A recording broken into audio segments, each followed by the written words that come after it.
Hi, Study Tips episode 1 වලින් අපි කතා කරන්නේ පයිතගොරස් ප්‍රමේය ගැන. එතකොට මොකද්ද මේ පයිතගොරස් ප්‍රමේය කියන්නේ? පයිතගොරස් ප්‍රමේය කියලා කියන්නේ ඍජුකෝණී ත්‍රිකෝණයකට ඍජුකෝණී ත්‍රිකෝණයක පාදවල දිග හොයාගන්න පුළුවන් විදිහේ ප්‍රමේයක්. එතකොට අපිට මේ පයිතගොරස් ප්‍රමේය දාන්න පුළුවන් ඍජුකෝණී ත්‍රිකෝණ වලට විතරයි. මොකද්ද ඍජුකෝණී ත්‍රිකෝණයක් කියන්නේ? ඍජුකෝණී ත්‍රිකෝණයක් කියන්නේ අංශක 90 කෝණයක් ඒ ත්‍රිකෝණයේ තියෙනවා නම් ඒක ඍජුකෝණී ත්‍රිකෝණයක්. දැන් මේ ත්‍රිකෝණය බලන්න ABC ත්‍රිකෝණයක්. මේකේ මෙතන තියෙනවා අංශක 90 කෝණයක්. එහෙනම් මේ ABC ත්‍රිකෝණය ඍජුකෝණී ත්‍රිකෝණයක්. AB පාදයේ දිග x, BC පාදයේ දිග y, AC පාදයේ දිග z. එතකොට අපිට මේකට පයිතගොරස් ප්‍රමේය දානකොට ඍජුකෝණයේ දෙපැත්තේ තියෙන පාද දෙකේ වර්ග දිගවල වර්ග ගන්න. කියන්නේ x වර්ගය එකතු කිරීම y වර්ගය සමාන වෙනවා ඍජුකෝණයේ ඉස්සරහා තියෙන පාදයේ දිගේ වර්ගයට. ඒ කියන්නේ කර්ණ පාදයේ දිගේ වර්ගයට. මේක ඍජුකෝණයේ ඉස්සරහා තියෙන පාදයේ AC නේ. AC වල දිග z. එතකොට මේ දෙකේ වර්ගවල එකතුව සමාන වෙනවා මෙයාගේ දිගේ වර්ගයට. එහෙනම් අපි බලමු කොහොමද පයිතගොරස් ප්‍රමේය දාලා ගණන් ටිකක් සුළු කරන්නේ කියලා.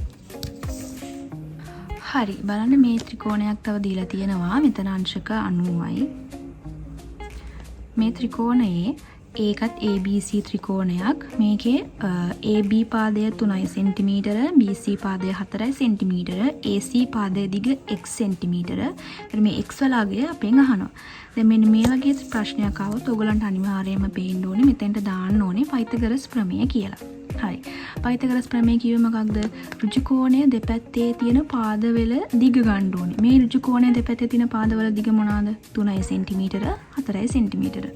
එහෙනම් අපි ලියන්න ඕනේ 3 cm වල වර්ගය ධන 4 cm වර්ගය සමාන වෙන්න ඕනේ x cm වල වර්ගයට. හරිද? ඒතකොට අපි සෙන්ටිමීටර කියන එක ලියන්න ඕනේ නෑ. මම ඔයගලන්ට වැඩක් පැහැදිලි වෙන්න ලිව්වේ ඒක.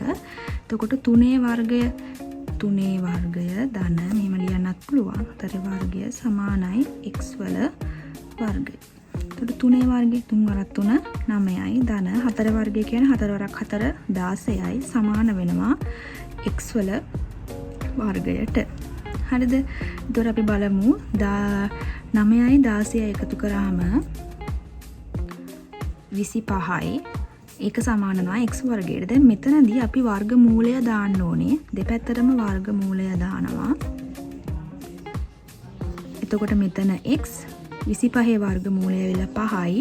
එතකොට x කියන්නේ 5යි සෙන්ටිමීටර. හරි. තව ගානක් අපි බලමු මේ විදිහට. හරි. අපි බලමු දැන් මේකේ a හි අගය හොයන්නේ කොහොමද කියලා. අපිට මේකට පයිතගොරස් දාන්න පුළුවන්. මොකද මේකෙත් ඍජුකෝණයක් තියෙනවා. එතකොට මේ ඍජුකෝණයේ දෙපැත්තේ පාද දෙකේ දිග. ඒ කියන්නේ මේ ඍජුකෝණය ඒකේ දෙපැත්තේ පාද දෙක 6යි සෙන්ටිමීටර a සෙන්ටිමීටර. එතකොට අපි ඒකට පයිතගොරස් දාමු. 6 වර්ගය ධන a වල වර්ගය සමානයි. කර්ණයේ දිග 10යි. 10 වර්ගයට 6 වරක් 6 36යි ධන a වල වර්ගය ගන්න විදියක් නැහැ. b වල අගය දන්නේ නැහනේ. දැන් a වර්ගය 10 වර්ගය 100. දැන් a මේ පැත්ත තනි කරගන්න ඕනේ 36 එහා පැත්තට අරන් යනවා. 100 අඩු කිරීම 36 සමානයි a වර්ගය. a වර්ගය 100න් 36ක් අඩු වුණාම 64යි. දැන් මේකට වර්ග මූලය දාමු. a වර්ගයේ වර්ග මූලය a 64 වර්ග මූලය 8යි.